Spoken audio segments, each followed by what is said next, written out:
My name is Michael DeWilde. Along with teaching here, I'm the director of the Koeze Business Ethics Initiative at the Seaman College. Today's event, Michigan as a potential or possible climate refugee state, discussion about our future, or one possible future, something I'm very pleased about. I'm very happy our two speakers have joined us for this. Let me introduce them to you briefly. They can tell you a little bit more themselves about the two organizations that they, or three in some cases, organizations that they represent. To my immediate left is Beth Gibbons. She's the executive director of the American Society of Adaptation Professionals. And in that role, she's responsible for strengthening the capacities of individual adaptation professionals, adaptation and resilience-oriented organizations, and accelerating the evolution of the adaptation field of practice.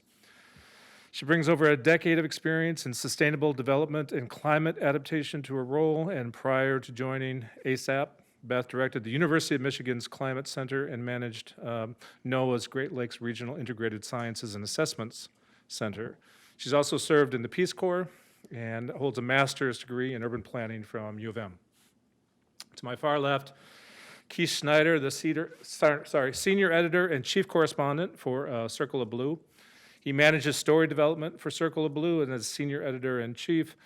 Also for what they call their Global Choke Point project. Keith has reported on the intensifying confrontation between water, food, and energy from 6 continents. He holds a degree from Haverford College. He's a nationally known journalist, online communication specialist, and environmental policy expert. He's won numerous awards for his work as a journalist, program innovator, and editor, including 2 George Polk Memorial Awards for environmental and national reporting, which are among the most prestigious in American journalism. And for more than a decade, Keith was a national correspondent for the New York Times, where he continues to report as a special writer on energy, urban affairs, real estate, business, technology, environment, agricultural, and cultural trends. There's nothing Keith doesn't know or do. It's been a long career, you know. Anyway, much more to say about both of them. Part of the genesis of this was an article that Keith wrote early part of the summer on exactly the topic for the forum today, Michigan as a possible climate refugee state. I know one of our panelists might even want to talk about the wording in that particular title, which is fine. I've asked him to kick things off, talking a little bit about some of the points from that article, just to frame the discussion, and then Beth will have 10 minutes or so to begin as well. We'll let the two of them speak to this question until about 3:15, 3:20 or so, and then we'll open it up for questions and comments at that point. And I will come out with the microphone and ask you to speak to that. All right? Keith, thank you. Thank you, Michael. It's good to be here, really good to be here. This is my first in-person event, speaking event, in over 2 years. So it's nice to be in a room with all of you. And this topic is near and dear to my heart, and so are 2 people that are here that are family to me. My daughter, Mara Bates Rushton, and her husband, Brandon Rushton, who is a English teacher, associate here at Grand Valley State University, and good to see them here. Hi, how are you doing? Last year, 2020, we at Circle of Blue is a really fine, punch above its weight, nonprofit news group based in Traverse City that's been in business since 2007. And much of my work for Circle of Blue is global. So I've reported on energy, water, climate, food, the confrontation between these resources all over the world. And coming back from those trips to where I live in Benzie County, Frankfort, 35 miles southwest of Traverse City, you come from the deserts of Mongolia or the drying, drought-stricken Murray-Darling Basin in Australia, or the climate-tortured, flooded slopes of the Himalayas in Uttarakhand, India, and you come back from those places and you arrive in Benzie County, which is kind of like paradise. So you guys have been there. It's one of the most beautiful places in the world. There's plenty of water, great, large forests. We have a very nice house, lots, small towns. And, my colleagues and I would gather regularly in Traverse City in our office and talk about that. Like, all this turmoil is occurring, much of it responsive or pushed by the bludgeoning that the Earth is taking, and this is 10 years ago, from climate change. And we live in a place that has relative safety. Well, that is true also of Michigan. Although we have had serious floods, in 2020, major rainstorm took out 2 dams in Midland and caused $250 million in damage from a flood. Thank God nobody was killed. We've had major floods in the Houghton area, same year, damaged miles of roadway, some buildings and some infrastructure. Of course, the Great Lakes have been at record high levels in the last couple of years, and a lot of shoreline damage. This winter was the driest planting season in Michigan ever documented by state meteorologists. So it's not like we're free of these pressures, but in comparison to other regions of this country, and certainly other regions of the world that I've been in, comparatively safe. So a project that we began last year with Bridge, Michigan, with Michigan Radio and with Detroit Public TV. By the way, Michigan has 4 really, really fine nonprofit newsrooms now operating in the state that has an audiences of hundreds of thousands. I said, I think we should kick off this project on the quality of water, the supply of water, accessibility of water, to this trend that I'm seeing that Michigan, as compared to other places in its climate dangers, climate hazards. So I worked on this, and I interviewed Beth, and we spent a good deal of time, maybe in 2 interviews, because I was trying to get what she was talking about, and she'll talk about what she's doing. We have thought leadership on this issue of what are the conditions here, and will people move here? Will families look across the dinner table, mother to father, boyfriend to girlfriend, and say, honey, it's time to leave? What prompts that? What are the pieces of emotional decision-making or financial decision-making or lifestyle decision-making that will prompt that? And I wrote this piece that lays this out, that describes, some of the comparative conditions that exist, noting that the West is burning, the West is drying, extreme heat is buffeting the entire Southwest. These are the fastest growing areas in the country. We had this year the deep freeze in Texas that came very suddenly, caused all kinds of damage, killed nearly 40 people, was caused by conditions that had never before existed there, and the temperatures dropped to 0 in parts, and snow, and lots of water scarcity. Pipes froze, sewer lines broke. It was a mess. So I described this contrast between where we are in Michigan and where the rest of the country and the rest of the world is. And then, of course, we looked at the demographics of our state. Michigan is, between 2010 and 2020, the 5th slowest growing state in the country. We grew 2% between 2010 and 2020. Connecticut grew a little faster than us, and 3 states, Illinois, Mississippi, and West Virginia, lost population. In fact, 2010 to 2020, America grew more slowly than any time since the Depression. I looked at the demographics of this city. This city is the same size as it was in 1970. It hasn't grown at all. Grew a little, and it dipped, and grew a little, and right now it's right at 200,000. So right now it's the peak population, but it really hasn't grown at all.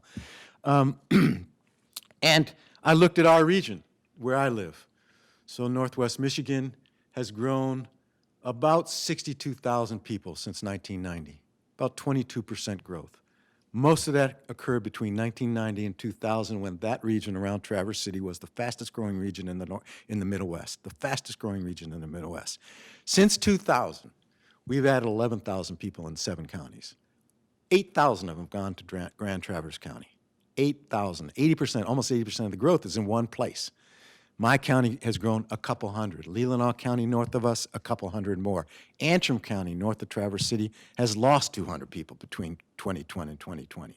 2010. So in talking to Beth, I'm like, wait a second. How does this match the fact that there's all this pressure ecologically in a state and a region? By the way, the Upper Great Lakes is the slowest growing region in the country. 3% growth between 2010 and 2020. How does this match up? I mean, everybody's going to Phoenix, right, where the temperature is 108 degrees in the summer and they're running out of water, literally, in a state in which we're in out-migration and have been an out-migration state for decades. The United Van Lines does an annual summary of its business, of where its customers are going every year. And for 30-plus years, its summary shows that Michigan is one of the first or second largest out-migration states for its customers in the country. So we wrote this piece, and then the next piece I asked is, okay, if this happens, are we prepared? I mean, are we prepared to have Phoenix lose half its population and come back to the Great Lakes region, right? We got the water, we got forests, we got land, we got tremendous farmland capacity. We have small towns, we have cities that are, in many cases, 1/3 the size that they were in 1950, but we have all this infrastructure that we can fill. We don't have to re-sprawl, we don't have to cause more sprawl. Are we ready for this? And, you know, having been here for 30-plus years and having been a director of a land use organization in Traverse City in our region for 12 years, I know the planning process, and I can tell you we're not ready. We're just not ready for that kind of growth. But in some cases, we've done a little preparation. We've had a little preparation for this return. In terms of precipitation, what can we expect from climate change? The scientists tell us, how am I doing on time? You're fine, 5 minutes. In terms of what we can expect in climate change in this state over this century, we can expect, say the scientists, the following. We're going to have more rain. So our issue here is not going to be extreme heat. It's not going to be drought. It's going to be more water. We're going to have to deal with more water, more storm water, more flood water. We're going to need to design our city infrastructure, our coastlines, our shorelines to absorb, not to defend. So we're going to have we're going to need soft places for water to be stored, not basins in order to take up, the flooding. So we're going to have more water. We're going to have higher temperatures. So since 1900, this state's temperature has increased 2 degrees Fahrenheit. We're one of the fastest growing states, warmest, what do you call it? Fastest rising temperatures in the country. How's that? We're one of the fastest warming states in the country. And it's, and the NOAA scientists at the University of Michigan tell us that the temperatures by the end of the century, this is 2100, could rise another 3.6 degrees to 11 degrees.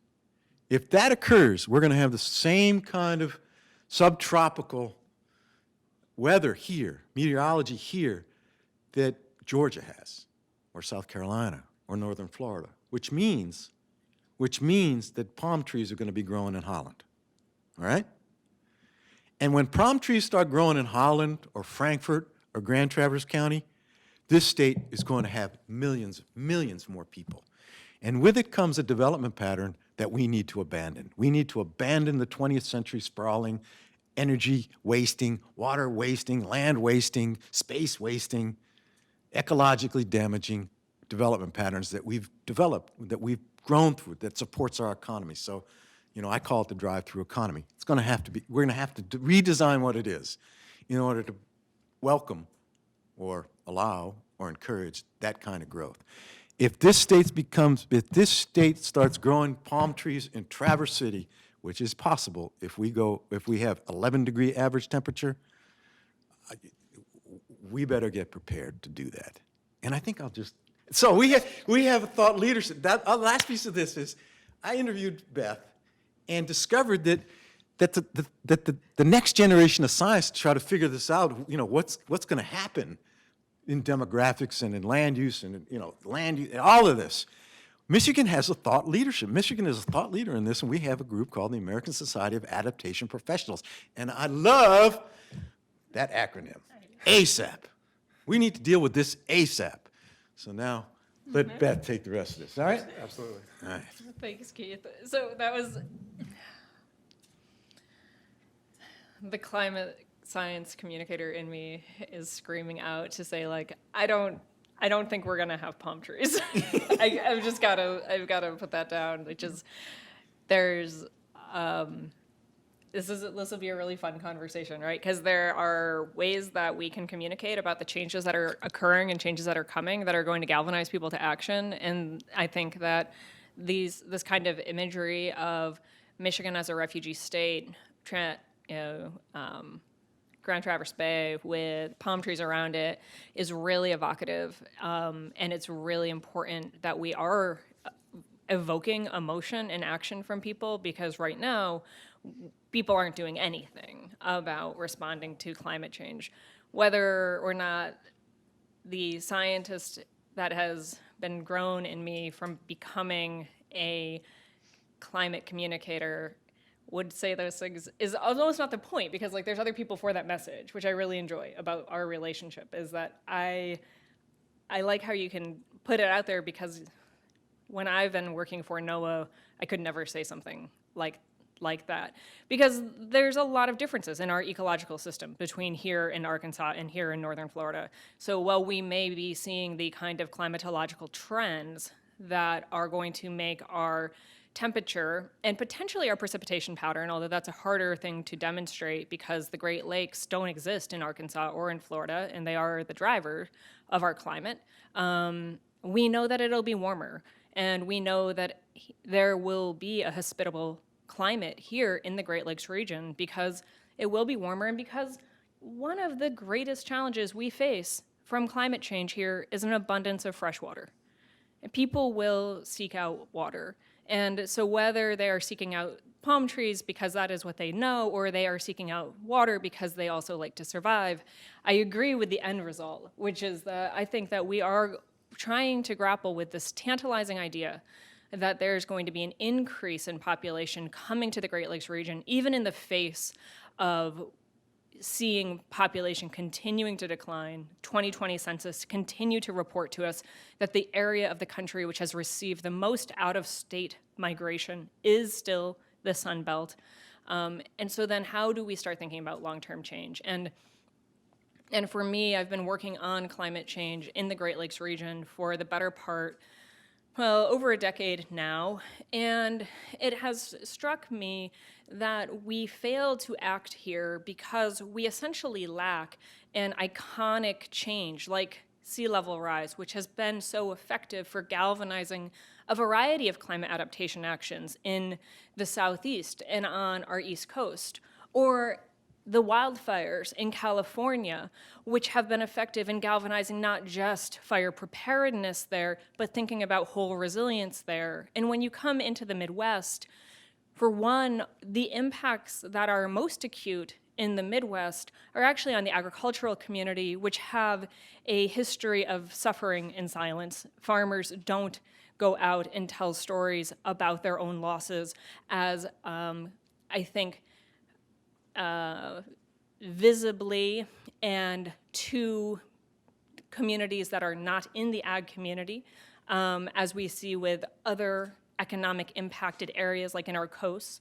And then here we have these issues, these challenges of flood, and those are not nearly as iconic as what happens in the other areas. So when I started imagining what are ways that we might actually think about climate change wholly with more activation, what if we were to actually dig into and find out if there are going to be economic changes, demographic changes, which could be leading to development and growth for our whole region. And when I'm saying the Great Lakes region, I am thinking about Minnesota to New York, but obviously 4 out of 5 states prefer Michigan, so there's no question that like Michigan is going to be central in whatever it is that this region might do to respond to the idea of growth.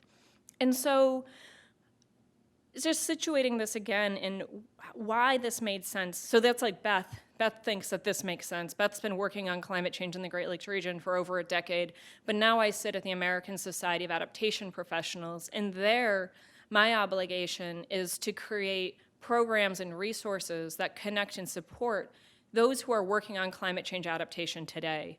And so the question became, is there a reason for ASAP to actually be trying to bring together the sciences of demography and climate so that those who are practicing might be able to do their work more effectively? And we came to the conclusion that there was actually a need for ASAP, which has been in its history an organization which has been able to reach across from climate science to public health to engineering to other sciences and say, let us help you try to integrate your sciences so that those who need demographic data, which is now being updated with climate science, are getting the resources they need to do their job.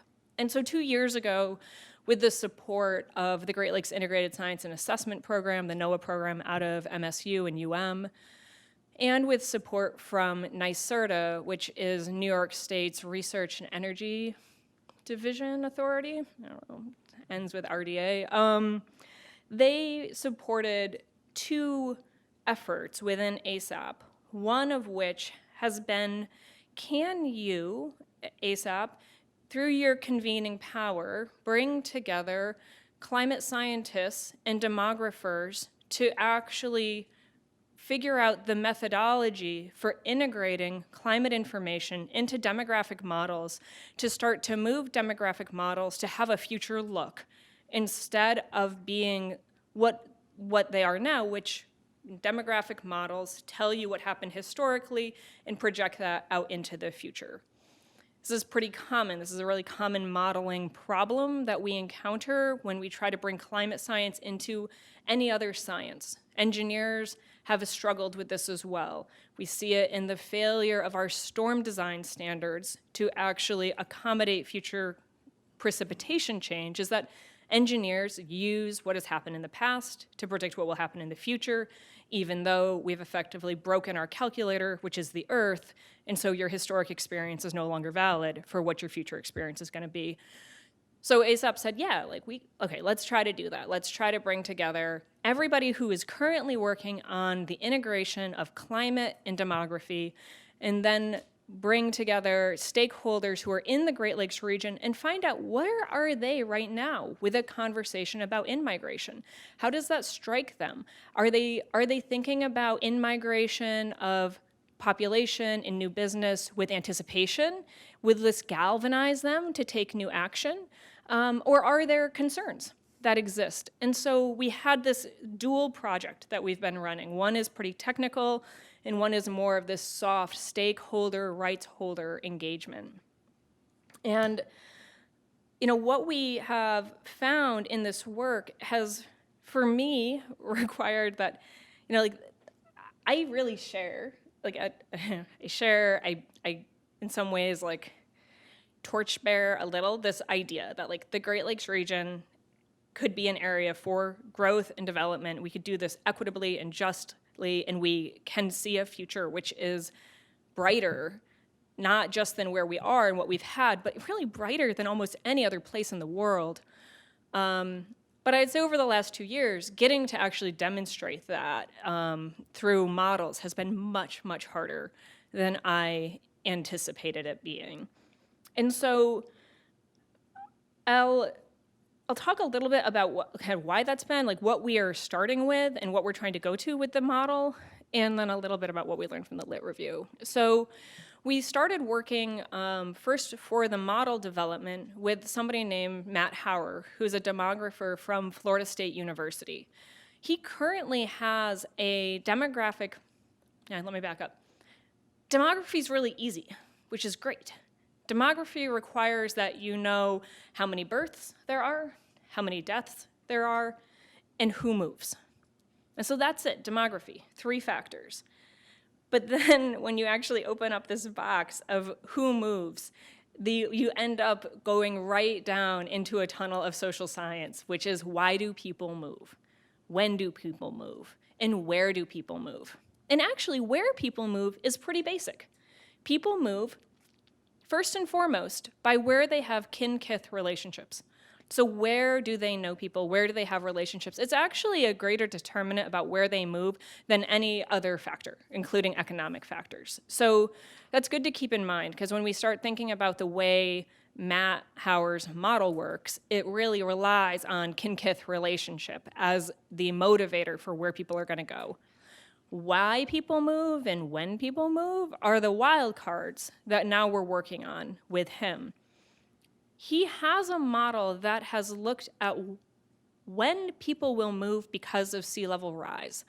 And that model assumes that 13.1 million people currently living on the coast won't live underwater.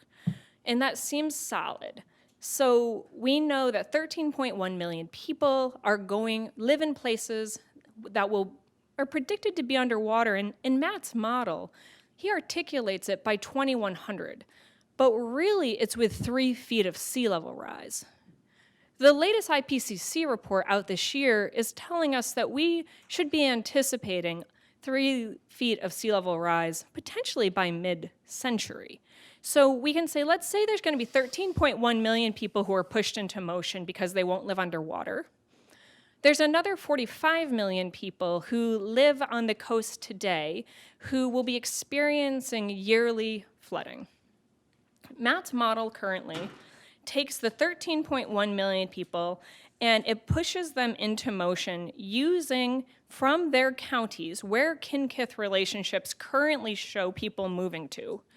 And with that model, he's projected 50,000 new migrants to Michigan. So that's what we have in hand. And now what we're working on is let's find out what are other factors that are going to push people into motion. We think some factors that push people into motion may be that it becomes uninhabitable, so too hot and too wet. This is a measure that's called a wet bulb temperature, and it's a relatively new way of measuring the temperature condition in a place where it is unhealthy, that you can't live out, you can't go outdoors and experience a healthy life. So we're working with the climate teams in the Southwest and in the Southeast to say, when will wet bulb temperatures exceed a certain number of days, and start to assume that at that exceedance point, we're going to begin pushing people out from those counties. We're doing that same model that Matt has. Okay, so if people in these counties start to move, their kin-kith relationships will bring them right into Michigan. And so we're working with a couple different science centers to identify what are the thresholds that matter in a place that we believe are pushing people into motion. The other factors that we're using are disasters. So when have people suffered disasters and been pushed into motion, and how would those future events push people into not just moving and returning, but moving on a long haul. So that's our model development that we have underway. On the other side of things, we have been working on these stakeholder and rights holder engagements. So working and talking with tribes, with community-based organizations, with environmental justice organizations, with policymakers at the local, state level. And I would say, from this, what has been most surprising to me, and this is really my, your worldview really slants. Your worldview affects the way you see the world. That's what it does. I came to this topic saying, I love the Great Lakes region. I think that this region needs an infusion of reason to act so that we can think about the future that we want to hold here together, imagining growth and prosperity for all. And for a lot of people, when they hear about in-migration, they don't react that way. So overwhelmingly, we've heard that there's a reluctance to growth, that focus groups, especially with community-based organizations and the EJ community, have said to us that the introduction of a conversation about in-migration is a distraction from other hard-fought battles, which we are in the midst of, about water rights today, about access to health, about our own gentrification challenges that we're already facing. And this is a new topic which we don't want introduced into the challenges that we're already trying to address. And so we've had to think really carefully about why is ASAP in this space if we haven't been able to secure partnerships and relationships with organizations who are centered on justice and equity in cities that we think may be experiencing future growth, do we continue this work and continue pushing this discussion, or do we follow their lead and say, okay, like migration might be a distraction for you and we want to back off this?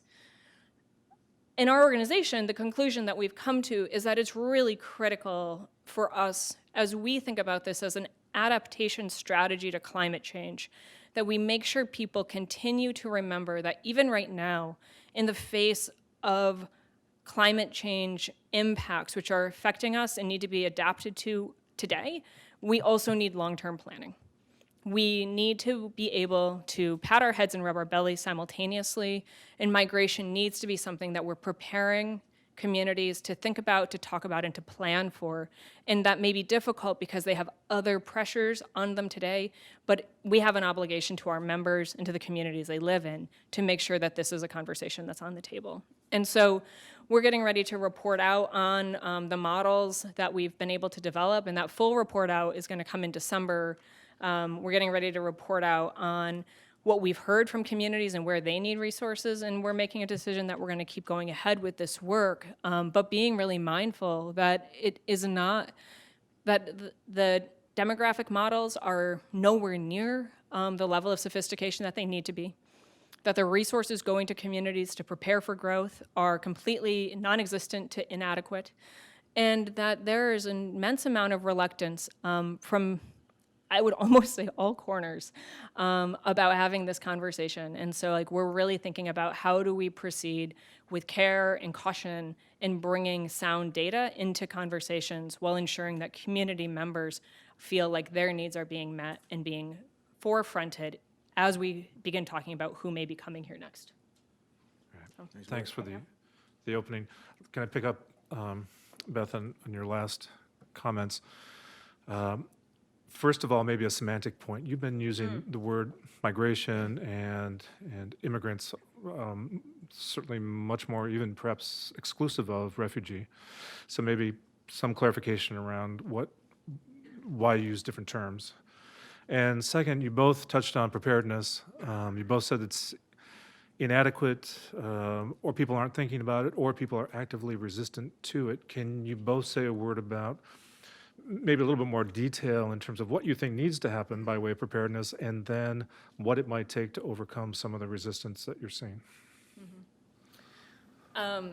So I have a couple of reasons why I don't use the word refugee. One is being a little bit of a technocrat and coming from a science. So if you don't know this, people that work on climate science worry a lot about getting language right, to the point that I think they sometimes communicate in ways that are unhelpful. But you know, there's not a climate refugee status that exists. So refugee is a technical term. It's a term that is given to somebody who has been found to be a refugee by an international review standard, and there is not a standard for climate refugee today. So somebody could not gain refugee status because of being unable to return to their home due to climate stress. So it's not a actual terminology. ASAP's work specifically our work right now deals entirely with domestic migration.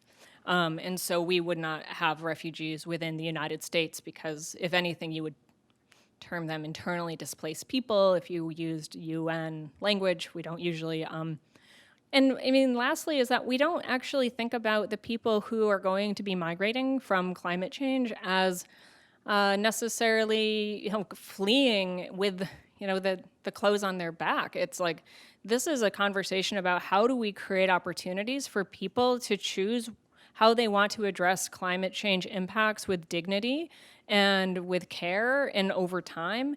And that's actually specifically like avoiding a refugee crisis. It's actually avoiding the moment of crisis entirely by introducing intentional planning and opportunity and option for people who are, as Keith put it, and I think we've said, like, looking up from the dinner table and saying, like, our family is going to need to go someplace else, and we want to create pathways for people to be migrating out of harm's way without having to be looking at their house in shambles because of a hurricane. Like, this is something that we see as a whole, needing to be introduced to people as a whole way of thinking whether or not there is a acute crisis which is pushing them into motion. Keith, did you want to take up We'll that? never use the word refugee in our talking or reporting about this ever again. You can. I mean, I think it motivates people. Yeah. So I learned that refugee was kind of was a no-no word in this conversation, on a conversation we had earlier in another, like a Zoom conference in the spring. And I understand it, so we can call them climate migrants. You know, I mean, we've had climate migrants in this country for a long time. I mean, the Great Plains of the United States has less people in it today than it had in 2010 because there was a gripping, terrible drought that pushed people out to California and elsewhere. The population there has never recovered. So, and those were climate migrants, right? The first climate migrants, one might argue. So, I mean, it's, you know, for us to get waylaid by that term in this conversation is counterproductive. Okay, great. So let's move on to something you consider more productive. So can you talk a Yeah, little? I would like to have a couple things here, just as the journalist, you know, at the table. So you laid us on some news here today. You have a model that says potentially that 50,000 people could be coming to Michigan because of sea level rise. Yeah. That's news. That to me is a really valuable data point. So that's a data point that I haven't heard before. I guess that's new. I don't remember you telling me that before. And I love this term that you used. We've broken the calculator. It's Yeah. good. I'll be using that again with your permission. Yeah, please do. So, I mean, you guys have now heard sort of the broad dimensions of this conversation. To me, having been not a climate migrant, but a migrant to Michigan from Washington when I was a young man, I've been in Michigan now 30 years. I think this state is an amazing place to live, you know? And I fully understand when I talk about this issue to my friends about climate migration, they all kind of curl their mouths and their noses and get a little flustered because in this state, as in many other states, growth, population growth, development brings with it traffic and the negative consequences of our development strategy. And this conversation, this fear, this concern, has been relevant and operative in this country since the 1970s, since the early 1970s. In 1972 or 3, the Rockefeller Foundation commissioned a high-level panel of experts, including Vernon Jordan, to do a study that was led by William K. Riley. William K. Riley was the EPA administrator under George H.W. Bush and a great environmentalist and conservationist. And they put out a panel called the Uses of Land and promoted and proposed a land use federal statute to deal with how we grow in the United States, to discourage sprawl, to encourage efficiency, to deal with traffic, to do things that later became the smart growth movement, which has been very active in this state and has produced results.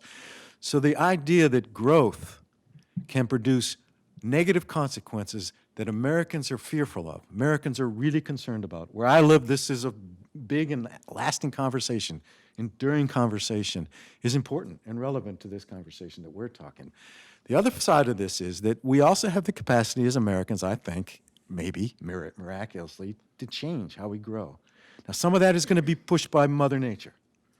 She's already done, you know, that. She's already telling Arizona, you've kind of reached the limit of what you can do in the way that you're developing with the water use that you're, with the water demand that you're putting on our state, happening in Utah, happening in New Mexico. So Mother Nature's putting some growth limits, her own growth limits out there, and a big experiment is now happening in southwest part of our country in which water demand and water use and population growth have collided. And we know this because last month, the federal government, for the first time, declared a water emergency declaration on the Colorado River, which is one of the major sources of fresh water for Arizona, California, New Mexico, for 7 states. And that's going to force Arizona to really grapple with this. Now, the other side of this is, okay, if Arizona is going to dry up and they have extreme heat, which is coming, which is already here and incoming, what happens in Michigan? And can we, it's me as a journalist and as a resident, can we figure out and develop the collaborative will and vision, as you're talking about, to do this in a way that fits the conditions of the 21st century. And they're much different than they are in the 20th century. They're much different. Energy, water, food, land, population, water pricing, right? Water pricing is becoming, the cost of infrastructure, all this is changing. The civilization that we built in the 20th century, which was successful, most successful, we're one of the most successful recipients of that, right? We were the industrial standard, wage standard for 40 years in the world, in this state. So as a journalist, that's the story I want to cover. As a scientist, I want to know who she's talking with, how you're talking, how are they putting together the data points and the science to help us prepare and at least understand the dimensions of it. Mm-hmm. Yeah, I mean, to me, so I'm an urban planner by training, and I trained as an urban planner because I had been working in the international arena. I had been in Panama and in the Philippines and in West Africa, and found that the way that people were moving from the rural areas into primary and what are called secondary cities was not actually allowing culture to continue when people came into those primary and secondary cities.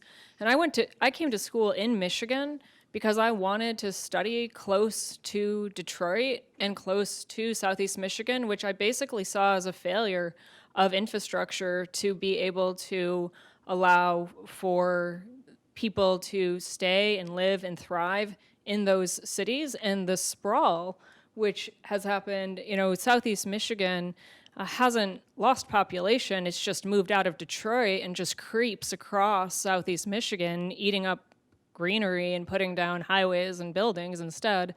And I saw that as a failure of planning. And I wanted to learn what could I know about the way that these places have been planned and have failed so that I could go back and work internationally in the development of secondary cities. And then I didn't. And then I stayed here. But that is like the question that nags at me, is that if we don't actually plan for smart growth, people will still come. And then we will grow in an unplanned way and in a way that is not actually accommodating the limitations of our resources. And maybe at the heart of it is a secret agenda which I have, which is stewardship of the lakes themselves. Because people won't come to Michigan qua Michigan. People will come to Michigan because it is 20% of the world's surface fresh water. It's 80% of the country's surface fresh water.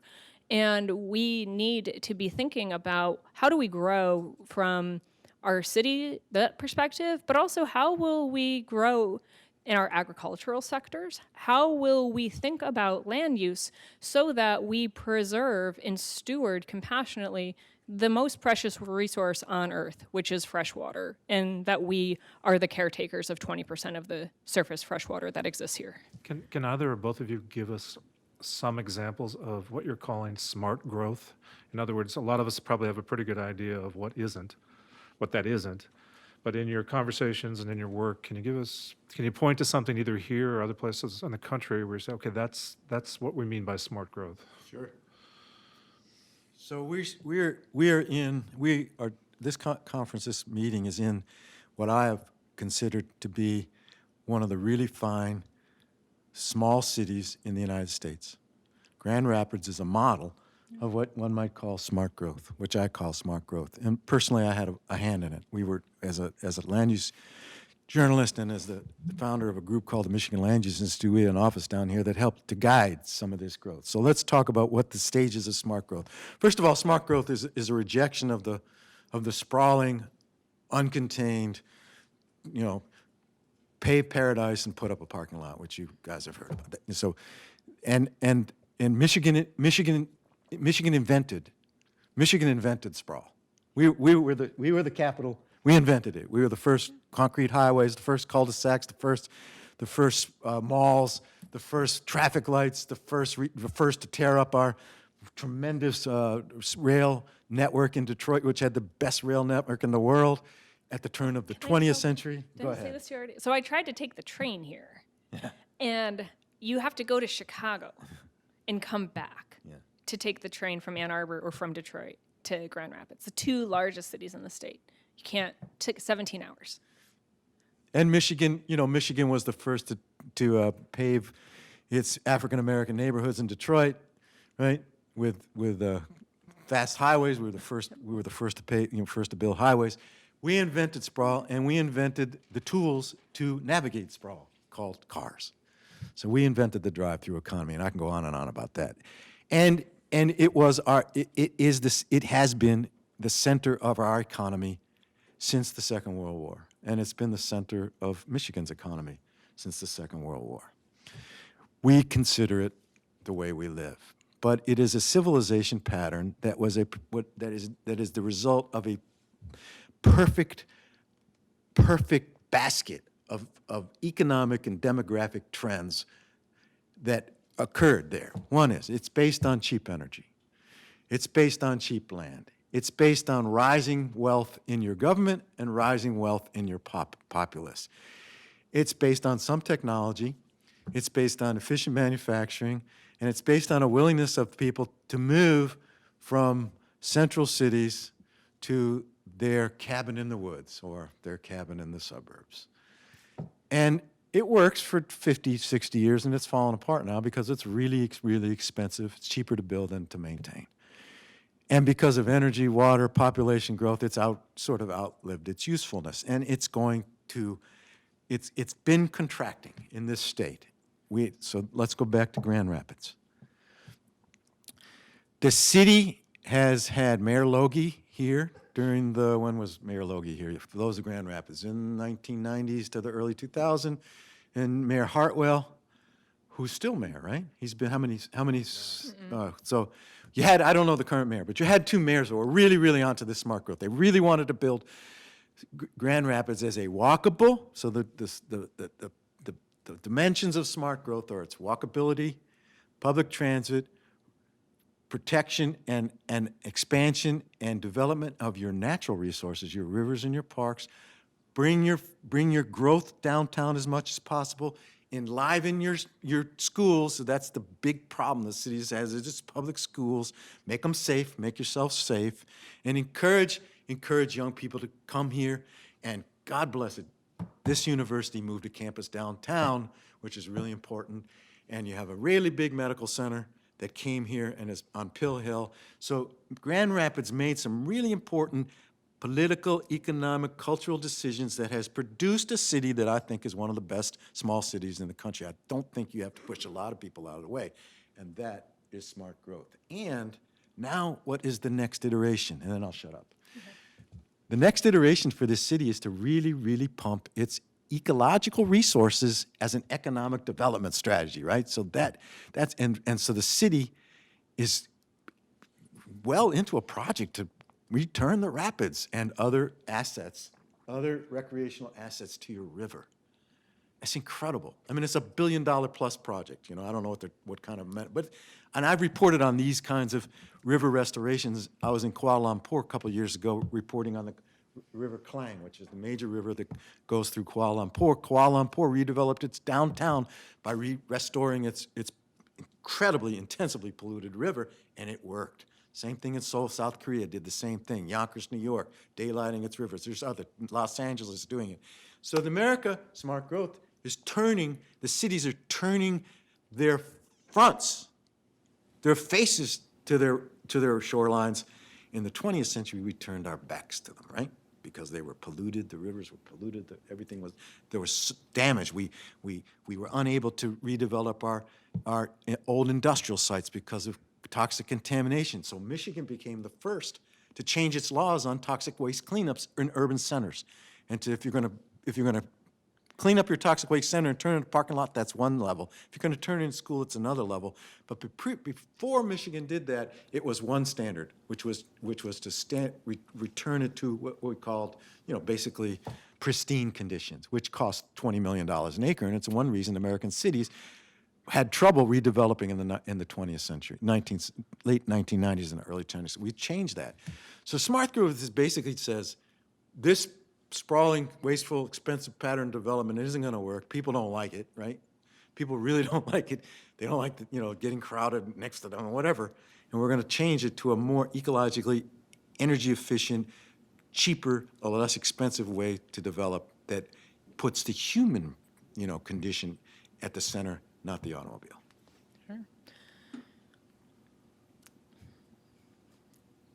I think that smart growth has there's a lot of ambition. I don't think most smart growth goals have been recognized. And so then where I would come into this is say, for me, there's a foundation that you could take from what are your smart growth goals, and then are you asking yourself, are those smart growth goals actually, how do they change because of the impacts from climate change? And just in the Grand Rapids example, turning to the river is fine, but it's still channelized. It's still without floodplain. You still had a goose float by an office window from a storm that is likely to be a sky storm, which is going to become more and more common. So how do we take a Grand Rapids example and calling it a great foundation for smart growth as a model, but actually prepare it for climate change? And I think that the work that's happening right now, and here in Grand Rapids, it's led by Allison Sutter, and she is doing incredible work. But there's so much that needs to be done when we ask, are you incorporating future climate information into those decisions around the changes to the river, in the tree planting that you're doing? I worked specifically with Grand Rapids Public Schools back in 2014 to ask them what would happen in the case of increased school closures due to the likely ice storms, which are going to increase, which are increasing in occurrence and will continue increasing with climate change in this region. If we have more ice storms and schools are closed, how are kids going to be fed?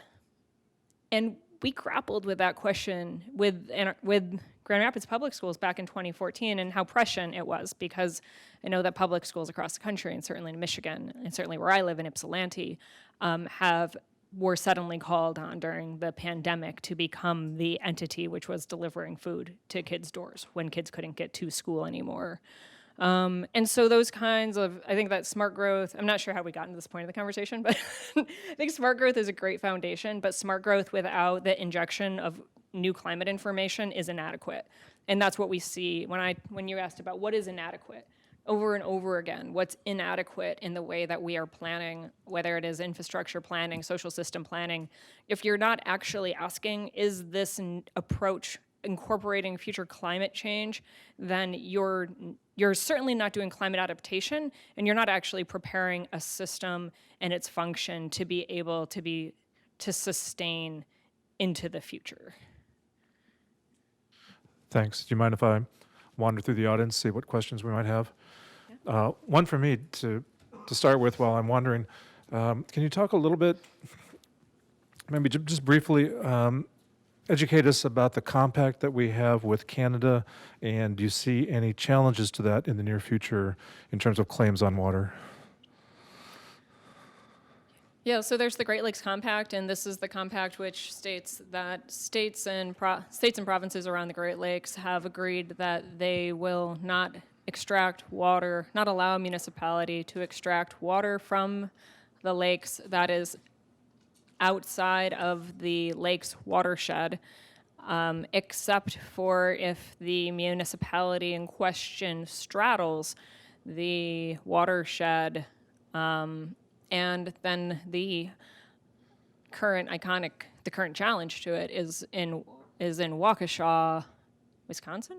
Waukesha, Wisconsin, where Waukesha, the city, is outside of the watershed, but it is within a larger municipality, I can't remember if it's a township or a county, which straddles the boundary of the watershed, and Waukesha has been allowed a diversion, and they were allowed a fairly, well, I mean, any diversion is a diversion. So any diversion from the lakes to a municipality outside of the watershed is a crack in the compact.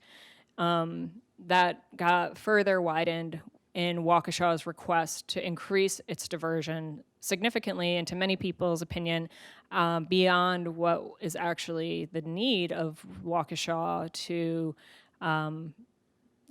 have a larger allowed diversion from the Great Lakes, and it is the first of what will be a lot of, I think, challenges that we end up having to see the compact address, because the compact is among states, and the states contain a lot of cities and spaces that are well outside of the Great Lakes Basin itself.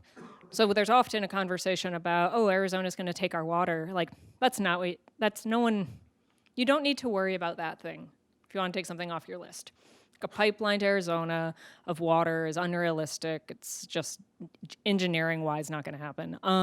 What you could worry about is southern Indiana or southern Illinois diverting water for irrigation purposes. I think that's a very live concern, and one that needs to be considered now, as we are not in a moment of crisis. Again, a lot of conversations I want to have are about like long-term planning, so that we don't try to answer a problem when somebody is screaming that it's a acute emergency, because that's not a good time for decision making. I don't want to disagree with you, but I'm going to disagree with you about southern Illinois and southern Indiana needing irrigation. They'd take it out of the Ohio River if they were going to do that. They wouldn't take it to the Great Lakes. Plus, anyway. That's okay. Yeah, I agree we with don't need you. to worry about is good. Yeah, you don't have to worry about that. Okay. And I don't think you have to worry about Arizona. I don't think you have to worry about anything west of the Mississippi. There's opportunity for technology. One thing that's happening out west in terms of water use is reuse, recycling, wastewater reuse for potable water. So that's coming quickly. What we call toilet water, which we all said no. That's happening out west in a big way. It's much more acceptable because they understand the risk and reward of that. Mm-hmm. I want to say one thing about this. Television is really anxious to promote the idea that we're going to have water wars, right? So that's the larger water wars. And as a water journalist, having traveled all over the world to talk about, to cover the contest over water between boundaries, I don't anticipate it. I don't anticipate it because, A, it's too expensive to wage a water war when you can solve it legally and with negotiation. And B, if there was going to be a water war, it would have happened in the Middle East. It would have happened between the Palestinians, the Jordanians, and the Israelis. And let me tell you, those three states, very secretly negotiated a compact to share groundwater in those areas. In fact, so much so that Israel built a desalination plant that it shares the water with Jordan. And how do I know that? Because about 10 years ago, I was invited to Israel to report on their water. They have the most successful, most extensive, most technological water conservation program in the world and new technology.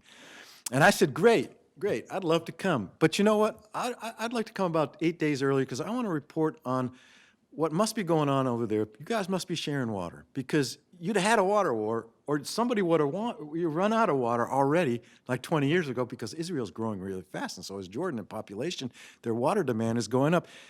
I'd like to talk about the pact that you guys are negotiating. They canceled my trip, and 3 years later, that story was on the front page of the New York Times. So I could see that was happening. And why did that happen? Because at the political level, they're just like us. We encourage agitation and disruption and disagreement at the political level. It keeps people in power. That's what's happening in the United States. Well, the same thing happens there. You keep people agitated at the top while you get the really important stuff done. And the last thing I'll say about this is, people ask me, like, what do you do? What do you do? I say, well, I'm an environmental reporter. I write about energy. I write about food. I say, I report on the obscure but the important. So that's what we're talking about here today. This is kind of opaque stuff, but it's going to be more relevant, especially for the young people. This is happening in your lifetimes. This is happening this century, these changes. I see it now as kind of a change in the virtue and the principles of the century, I think, are changing a little bit. And climate change is pushing it. What you call, we've wrecked the calculator. Broke the calculator. The 20th century in this country and in Western civilization was principally motivated by efficiency, economic efficiency. Everything was efficient. I think that's changing. I think climate change is changing that principle and virtue about how we're going to operate. We're now going to operate under a new principle, which is called survival. I think that's where we're going in this century. And why do I say that? I say that because I've been in places, and let me just talk about one trip that I took in 2013 to Uttarakhand, India, which is India owns the southern face of the Himalayas, and I was way up in the Himalayas. And in June of 2013, there was a climate change flood there. That there was a monsoon at 22,000 feet, which has never happened before. Poured over a foot of water on those mountains, came rushing down, broke out these lakes. The valleys got swamped. 30,000 people died. The valleys themselves were buried in rubble. Over 1,000 kilometers of roadway were wrecked. I got there in December. Now, mind you, I'd already been around the world a number of times reporting this, but it came to me during that trip that I said, oh, I got this. I get it. Mother Nature is pushing back. That's what I say. Mother Nature is pushing back. And there are many, many more of us in the way now. There's 100 million more people in the Himalayas than there were 25 years ago. 30,000 people got killed in that flood. We didn't hear about it, but it was a big story there. And going through those passes and on those roads that were just, perilous. That was the most dangerous trip I ever took. I understood. Okay, got it. These droughts, these floods, this pandemic, right? Mother Nature's pushing back. But she's not pushing back at such a pace that we don't have the opportunity to adjust. And these kinds of adjustments that we're talking about are generational. So Grand Rapids' change from what it was in 1989 to what is now is generational. I mean, it took a generation to do. What's happened in New York? New York is a much better place than it was when I was growing up there a long time ago. Is generational. We have this ability to adjust. It's going to take generation, but we're starting to go there, and with your help and science, we can get there in a way that's reasoned, that people can understand and react to. I don't love the Mother Nature pushing back characterization. I don't really like it. I don't really like it when people shift, it kind of shifts the blame here. It's like, Mother Nature's just tired of us humans. But actually it's because we continue making decisions that degrade our environment and are killing people. We people are killing people. Well, yeah, but Mother Nature is a biological system. Then and Mother Nature is responding. I mean, we're putting the pollutants, or we're putting we're putting into effect a biological response. I think that to me, what concerns me about it is almost saying some other factor here is going to help us plot a course out of where we are. And I think about when people imagine, New York City's plan, one of New York City's big resilience plans was the big U, building big seawall. And the question is, okay, so the water is still going to come. It's just not going to hit the place that you decided to protect. And when I think about some of what you're saying is I think a lot about an idea that's called maladaptation. And it's basically saying that we are going to adapt to climate change because we're humans. We will live. That's we and the rats and the cockroaches, we've got it going on for us. We are going to live. We are going to adapt. But will we adapt in ways that individual decisions, a community or a neighborhood's decision is going to push that risk onto somebody else who has less advantage and less privilege and less opportunity to also adapt? And will our adaptation strategy accelerate the change that we are forcing in the system? And I'm maybe less, maybe it's just our, again, at the worldview. I think that it's really important for individuals and communities and humanity to recognize its specific role in this, because there's a way that you can go about climate change adaptation, which is just calling it the sea level rise monster and never saying it's because we put additional carbon dioxide into the atmosphere that is leading to these changes. And I'm really opposed to doing climate adaptation by stealth, by not having people be accountable for where we are. The other thing is that we're not on a linear trajectory anymore. There's tipping points that we are approaching that are very difficult to model, but I thought that the last IPCC report did it did a pretty good job of being usable, which was new for the IPCC to try. But it addressed that we aren't on a linear trajectory when it comes to the way that ice cap melt is going to happen, or the way that food systems are going to be able to sustain and then just slowly decline. Like, we're looking at futures that there are known unknowns, and those unknowns are what is the tipping point, but it's known that they're out there. And so assuming a linear trajectory of change that will allow for gradual adaptation, I think is a potentially very high risk idea that we may not have the opportunity to actually adapt in that kind of manner. I agree with that. What are they, the tipping points? Well, ice cap melt is a huge piece of it. Acidification that comes with that. I think those two are two of the system changes that we have the hardest time actually measuring.